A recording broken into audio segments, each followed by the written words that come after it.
Every time you ask the ChatGPT a question, or you write an email with AI, or generate an image, the response does not come from thin air. The request goes into an actual building that is packed with servers running hot, consuming lots of electricity and drinking water. And right now, there is this huge argument happening about whether AI is going to help us fight climate change or make it worse. But both sides have a point, and the truth is messier, and honestly, more interesting than either side wants to admit. So let's get into it.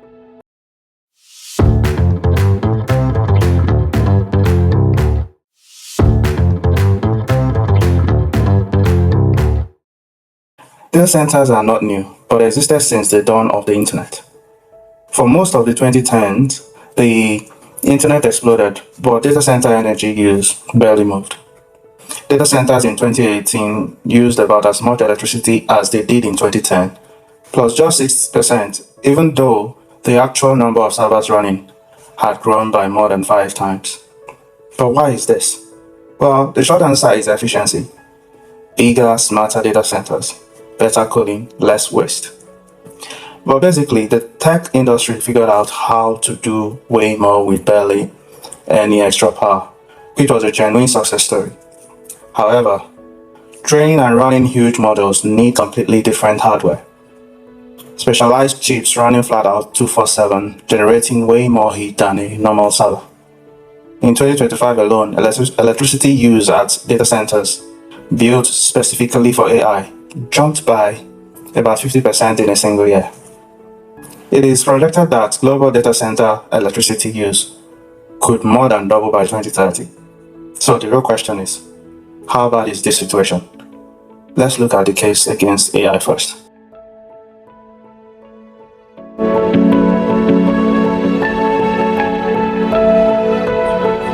Researchers modeled what could happen if AI servers in the US kept expanding at the current pace until 2030. They estimated that AI infrastructure alone could add up to 44 million tons of carbon dioxide a year to the atmosphere. That is roughly the same as putting between 5 and 10 million more cars in American roads every year, just from AI. Also, up to 1.1 billion cubic meters of water a year, enough to cover the annual household water use of 6 to 10 million Americans, will be used up. So, separate research had estimated that globally, carbon footprint of AI in 2025 alone had rivaled an entire major city, like the whole of New York City's annual emissions. And water is where it gets personal. Training a single large model like GPT-3 evaporated around 700,000 liters of clean fresh water just to train it once. At a global scale, some researchers have projected AI could be responsible for billions of cubic meters of water withdrawal within a couple of years, more than some entire countries use annually. And a lot of the water is coming from regions that are already under water stress.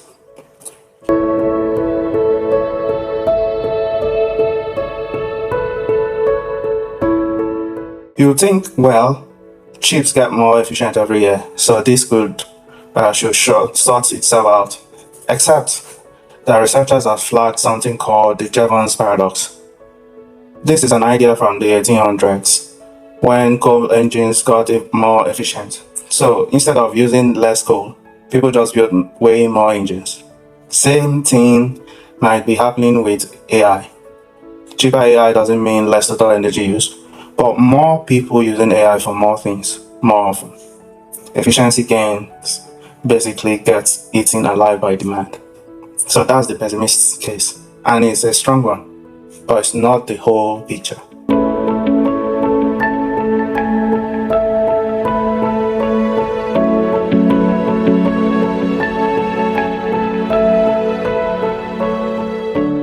AI is already doing real measurable climate good right now, and it is not hypothetical.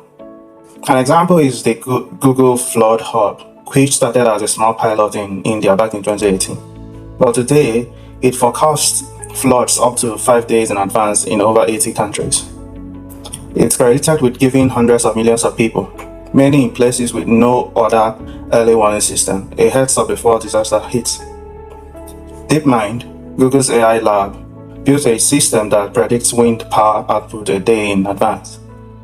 That lets grid operators commit wind energy to the market with way more confidence. This has boosted the actual economic value of wind power by around 20%. That's a real direct climate win. More clean energy actually gets used instead of wasted, with zero new turbines built. AI is also being used to catch methane leaks from satellites, help farmers use less water and fertilizers, and help power grids handle more solar and wind without blackouts. In essence, AI could be a climate villain or a climate hero.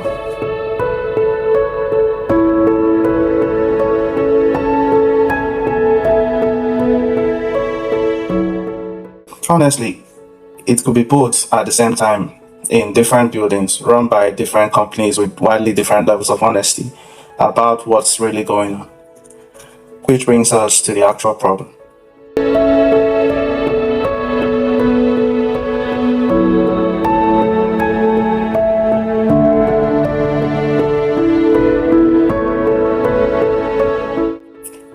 Researchers checked where all the data center energy numbers actually came from. They looked at 258 estimates from 46 different studies going back to 2007. Only 31% came from peer-reviewed science. Nearly 40% came from industry report with no real way to check the math. And a huge chunk of it all traced back to just two private companies' data that nobody outside those companies can verify. Some of the sources were straight up broken links. On top of that, companies almost never separate out their AI specific use energy from this is our whole data center's total energy bill. So basically, every AI specific number you've ever seen quoted, including the ones in this video, is an estimate built on estimates. You've probably seen a tech company claim they run on 100% renewable energy. It is technically true, but usually only on an annual basis. This means over the whole year, they bought enough clean energy certificates to match their total usage. And credit where it's due. Google actually flagged this themselves in their own sustainability report. In 2019, they hit 100% renewable on an annual basis. But when they checked hour by hour, it was just 61%. Meaning almost 40% of the time, their servers were still pulling from regular grid power, coal, gas, whatever was available, while the annual report could still say 100% renewable. So to be fair to Google, they've been working on this. It climbed to 67% in 2020, but here's the thing, 5 years later, in their most recent report, it's sitting at 66%. It barely moved. So this is a genuine, hard, ongoing problem, even for a company that's been the most transparent about measuring it. Google published this number to make exactly this point.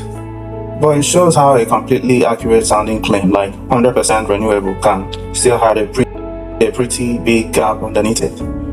Which means most sustainability claims from any tech company deserve a second look, not automatic trust. So the real story is not if AI is good or AI is bad. It is that we don't have good enough data to know for sure. And that's exactly the problem. If we strip away the hype on both sides, here's what we can actually fix the challenge we have. Number one, force data centers to report their actual electricity, carbon, and water use, broken out by facility, and not buried in a vague company-wide number. Number two, check where new data centers get built before approving them, not after, especially in places already short on water. Number three, we can push renewable claims toward hour-by-hour accounting and not sneaky annual averages. Number four, we should keep making AI more efficient, but stop assuming efficiency alone will fix this because of the Jevons Paradox.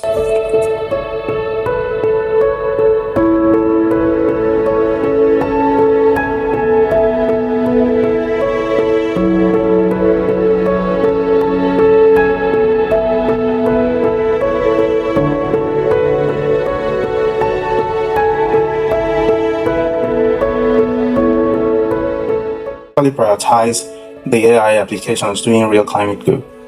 flawed forecasting, great balancing, over just those AI that are being built for sake of AI. None of this means stop building AI data centers. Stop letting them run on vibes and PR statements and start measuring what is going on. So is AI going to save the climate or wreck it?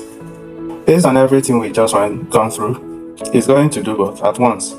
And which one wins depends entirely on decisions being made right now in boardrooms and government offices about where these data centers get built and how.